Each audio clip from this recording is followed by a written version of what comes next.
நீங்கள் பார்த்துக் கொண்டிருப்பது உங்கள் விஜய். ஒரு சார்ட் இருக்கு, அது உங்களுக்கு நிச்சயமா ஒரு சின்ன ஷாக் இருக்கலாம். பார்ப்போம். திருமண உறவில் பிரிந்து வாழ்பவர்களின் எண்ணிக்கை கேரளா, கர்நாடகம், தமிழ்நாடு. டாப் 3, அதாவது நீங்கள் சொன்னதில் வரவே இல்லாத 3 ஊர். அதில் ஃபஸ்ட்டு யார் இருக்காங்க பாருங்க, 8.8% Tamil Nadu. so called conservative state. but what is the reason?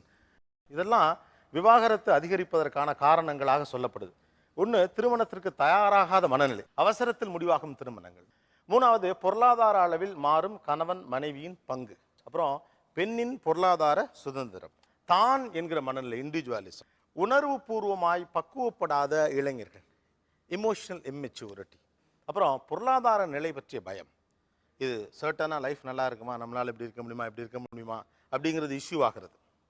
தென் பாலியல் எதிர்பார்ப்புகளில் முரண்பாடு, பெரியோர்களுக்கு மரியாதை கொடுப்பதில்லை என்கிற புகார். அப்புறம் ஆண்களிடத்தில் அதிகரிக்கும் குடிப்பழக்கம், it becomes a normal thing, Saturday evenings. இவ்வளோ காரணங்கள் விவாகரத்து அதிகரிப்பதற்கான காரணங்களாக சொல்லப்படுது.